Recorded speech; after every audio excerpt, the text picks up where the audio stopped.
السلام علیکم ګرانو کتونکو زه واجد الله تاسو ګورئ زما فیسبوک او یوټیوب چینل امید لرم چې خبرې او ژوند به مو ښه تیریږي. سپریم کورټ آف پاکستان د طرف نه د فارم 47 په حکومت باندې یو تباهي چې کومه ده راغله د سپریم کورټ آف پاکستان د طرف نه چې په پاکستان کې څومره د فارم 47 حکومتونه جوړ شوي دي خو که دا د وفاق حکومت دی که دا د صوبو حکومتونه دي د هغوی دپاره یو دچکه راغله د هغوی دپاره یو دماکه خیز خبر راغلی دی او یقینا په دې باندې د دې ډېر زیات اثر پرېوتی دی. خو بل طرف ته عمران خان او پاکستان تحریک انصاف یا چې نور کومه خلک دي د 9 مئی په کیس په حوالې سره د 9 مئی چې کوم معامله ده د هغې نه بعد فوجي ټرایل چې کومه دی فوجي یا ملیټري ټرایل چې کومه د پاکستان تحریک انصاف د خلکو کېدل دي د هغې په حوالې سره نن په عین ترمیم کې څه شو دي د هغې د طرف نه څه خبرونه راغلي دي دغه هم ستاسو مخې ته ږدم. خو د دې سره سره درته دا هم وایم چې عین ترمیم نن د فوجي عدالتونو په حوالې سره څه حکم ورکړی دی او دغه ځای نه څه خبر راغلی دی دغه د دې ټول نه زیات اهم دی په هغې باندې به هم خبره کوو هغه زه هم ستاسو مخې ته ږدم. راځو د ټول نه اول درته وایم چې د سپریم کورټ او پاکستان د طرف نه د فوجي عدالتونو کیسز فیصله چې کومه ده د اورولو اجازت ورکولو حکومت کومه استدعا چې کومه ده دا مسترد کړی شو ده. جسټس امین الدین په سربراهۍ کې वो रुकने supreme court چې کومه بینچ دی هغوی د فوجي عدالتونو کیسز فیصله سناوهلو متعلقه په درخواستونو باندې سماعت کړی دی چې پای کې جسټس مسرت هلالي صاحب ریمارکس ورکړي دي چې فوجي عدالتونو کې کیسز فیصله سناوهلو اجازت ورکول مطلب دا دی چې فوجي عدالتونو اختیار تسلیم کول دي. یعنې دا جسټس هلالي صاحب چې کومه ده هغوی ډېره اهمه خبره کړله دلته. بیا مزید هغې ویلي چې په عیني بینچ کې د حکومت د فوجي عدالتونو کیسونه چې څونه دي د هغې فیصلې اورولو اجازت چې کومه د دې درخواست مسترد کړی دی. سپریم کورټ عیني بینچ چې کومه دی هغې د سویلین په فوجي عدالتونو کې د ټرایل متعلق په درخواستونو باندې سماعت د سبا پورې ملتوي کړی دی. دا خو د پاکستان تحریک انصاف لپاره یقینا ښه خبر و خو بل طرف ته که موږ وګورو د پاکستان تحریک انصاف او د عمران خان صاحب سره دپاره یو بد خبر هم راغلی دی. یعنې دا لومړنی خبر د هغوی دپاره ښه خبر دی ته زه ځکه وایم چې د پاکستان تحریک انصاف ته یو مثبت خبر راغلی دی. خو بل طرف ته ګورو موږ چې پاکستان تحریک انصاف سره د عیني ترمیم څه ګډ دي. یعنې که موږ وګورو دا کومه عیني ترمیم چې جوړ شوی دی یو طرف ته د دې د خوراک غاښونه چې کومه دي دا یو دي او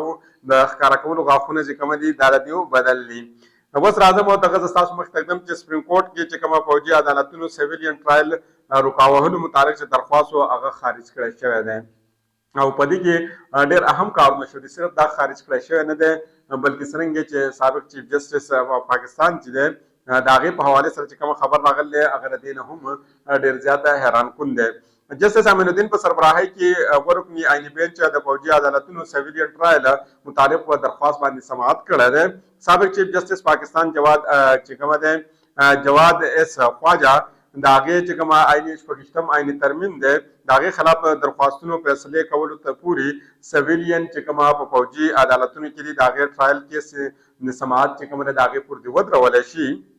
د هغې چې کومه دی یو درخواست دایر کړی و. عدالت جواد اس خواجه وکیل ته دا استفسار کړی دی چې عیني بینچ تسلیم چې ته عیني بینچ تسلیمې د هغې په بدل کې ورته یعنې په بدله کې ورته د وکیل صاحب جواب ورکړو چې عیني بینچ دا کومه دایره اختیار چې کومه دی د دې سره دا زه نه تسلیموم د دې سره زه اتفاق نه کوم. د هغې په جواب کې ورته جسټس جمال مندوخیل صاحب ویلی چې سابق چیف جسټس پاکستان جواد اس خواجه وکیل ته چې بیا ته د کمرې عدالت نه لاړ شي بیا په د کمرې عدالت کې څه کې په هغې باندې ورته وکیل صاحب ویلې چې موجوده عیني بینچ چې کومه دا جوډیشل کمیشن نامزد کړی دی. چا نامزد کړی دی؟ جوډیشل کمیشن نامزد کړی دی. د هغې د وجې نه زه په دې عدالت په دې کمره کې موجود یم ورنه زه په دې عیني چې کومه عدالت دی په اختیار کې باندې چې کومه دایره اختیار دی په دې باندې عمل نه کول غواړم. جسټس جمال مندوخیل صاحب استفسار وکړو او دا یې ورته وویلی چې دا شپږشتم عیني ترمیم چې کوم دی دا قلعدم تر اوسه پورې دغه شوی دی قرار شوی دی. نو په هغې په بدل جسټس محمد علي مظهر صاحب وینا دا هم وه چې ته کوشش کوې چې تاخیري حربې استعمال کړې او هغې ویلی چې داسې نه کېږي چې په هر یو سماعت کې ستاسو نوې مقدمه راځي او یو نوی درخواست چې کوم دی دا ته راوړې. هغه ویل چې دا شپږشتم عیني ترمیم چې کومه دی که دا چېرته قلعدم شي نو د هغې نه بعد عدالتي فیصلې چې کومه دي د دې ته به تحفظ میلاو شي. هغه چې کوم کسان په ملیټري کورټس کې زیر حراست دي هغه هم دغه شانته غواړي چې دا شپږشتم عیني ترمیم چې دی د هغې قلعدم قرار شي. عیني بینچ کې بیا حفیظ الله نیازي صاحب ته وویل چې ته په روستم ته راشه او چې کله هغوی روستم ته راغلو نو د هغوی نه تپوس وکړو چې آیا ته دا چې کومه کیس دی دا ته مزید چلول غواړې که نه غواړې نو په هغې کې ورته حفیظ الله نیازي صاحب ویلې چې دا کیس زه مزید چلول غواړم په مخکې باندې راتلل غواړم نو هغې ویل چې کوم کسان په جیلونو کې پراته دي د هغې په باره کې تاسو سوچ وکئ هغې ویل چې په دې کیس کې خو ستا هېڅ قسمه دعوه نه جوړېږي یعنې ستاسو دعوه نه جوړېږي ته په دې کیس کې مخې ته راشې بیا جسټ جمال مندوخیل صاحب وینا دا وه چې که ستا چېرته یو څوک نږدې رشته دار وي هغه په حراست کې وي نو ځکه چې کومه بیا خو ته تاخیري حربې چې کومه تا بیا نه استعمالولې خو ستاسو که نږدې قریبي رشته دار په جیلونو کې شته دې وجې نه ته تاخیري حربې چې کومه دا استعمالوې سپریم کورټ آئیني ترمیم په تحت باندې چې کومه کار کوي بیا هغې ویلې چې کومه یو بینچ جوړ شوی د آئیني ترمیم په تحت باندې جوړېږي او آئیني ترمیم به دا کیس چې کومه دا مخکې اوري او دا بینچ چې کومه مزید به دغه کیس اوري نو یقینا تا ته هېڅ قسمه څه فایده نه کېږي نو بیا هسې کوشش مه کوه شپږشتم آئیني ترمیم بینچ چې کومه دی د هغې د فیصلې پورې پوځي عدالتونو کیس کې سماعت مؤخر کېدو درخواست خارج کو او دا کیس یې څه وکړو ختم کو دلته تاسو اندازه لګولی شئ چې څه وشو یعنې پاکستان تحریک انصاف لپاره دا د ټول نه بد خبر دی سپریم کورټ سابق چیف جسټس پاکستان جواد اسخواجه باندې 100,000 روپۍ جرمانه هم عاید کړه او ورته یې وویلې چې تا د عدالت وخت چې کومه دی دا ضایع کړو نو تاسو ته اندازه لګي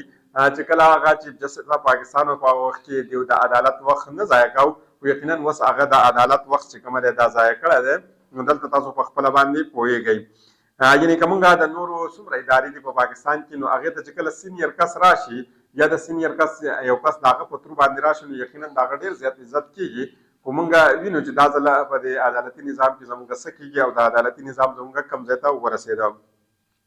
راځو او دا درته زه هم وایم چې دا عیني چې کومه مسله ده یقینا دا به دوی کوشش کوي دا عیني بینچ چې کومه دی څرنګه چې د حکومت جوړ کړی دی هغه به دا منطقي انجام ته رسوي او یقینا دا خبره به عمران خان صاحب ته رسیږي یعنې د عمران خان صاحب پورې به دوی دا طریقه کار رسوي یعنې عام قیدیانو باندې به لاول اپلای کېږي بیا به عمران خان ته او یقینا دا یاره هم ده چې څرنګه د بټو صاحب سره شوي وو نو داسې نه خدا دې ونه کړي چې د عمران خان صاحب هم هغه ځای ته ورسیږي نازو د بلوچستان اسمبلی په حوالې سره درته وایم چې د بلوچستان د اسمبلی چې کومه یو سیټ و په هغې باندې چا الیکشن کنټیسټ کړی و بادل یعنې عادل بازۍ په هغې باندې الیکشن کنټیسټ کړی و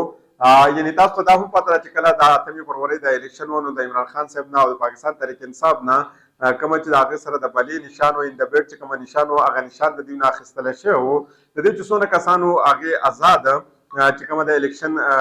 کنټیسټ کړی و یعنې آزاد هغوی ته نشانونه میلاو شوي وو نو دارنګې د بلوچستان کې چې د نیشنل اسمبلی کومه یوه حلقه وه په هغې کې هم هلته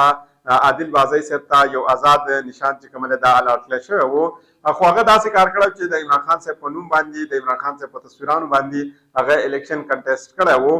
کمپین چې څومره هغې سوشل میډیا کړی و هغه هم دیو د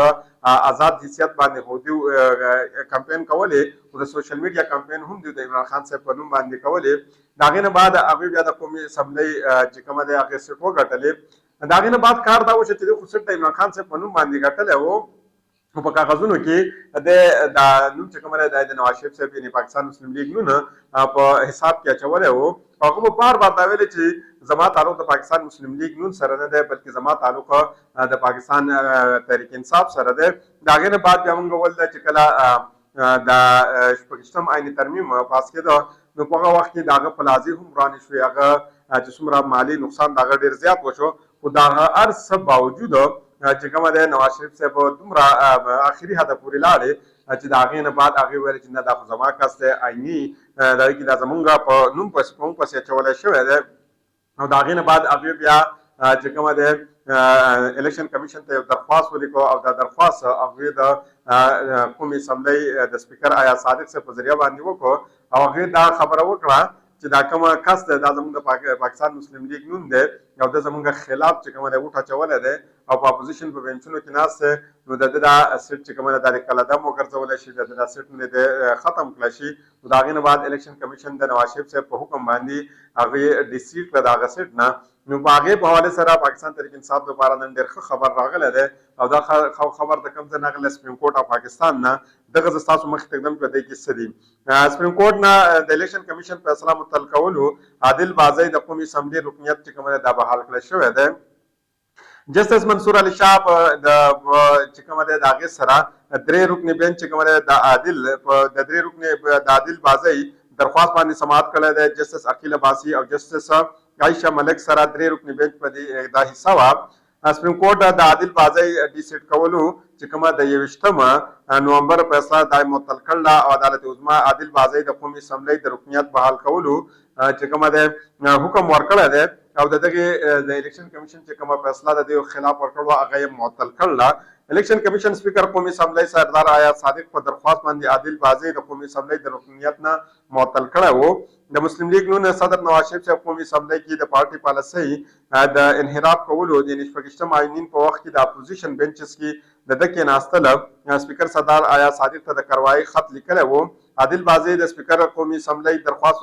چې کومه ورکړل شوې الیکشن کمیشن فیصلې خلاف په سپریم کورټ کې رجوع کړو، یعنې هغې هلته سپریم کورټ کې یو درخواست دایر کړی و. عادل بازۍ چې کله د هغه په حق کې فیصله راغله د هغې نه بعد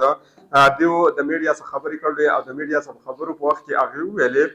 چې ما باندې عمران خان صاحب ډېر زیات احسان کړی و او ما د عمران خان صاحب په نوم باندې دا الیکشن چې کومه دی ګټلی دی. نو هغه ویلی چې ما د عمران خان صاحب سره بې وفایي نه شوه کولی، نو د دې وجې نه ما ته نن زما حق ملاو شو. کوشش کوم مزید ډیټیل ستاسو مخې ته ږدم، د بلې ویډیو پورې ما ته اجازت راکړئ. د الله په امان.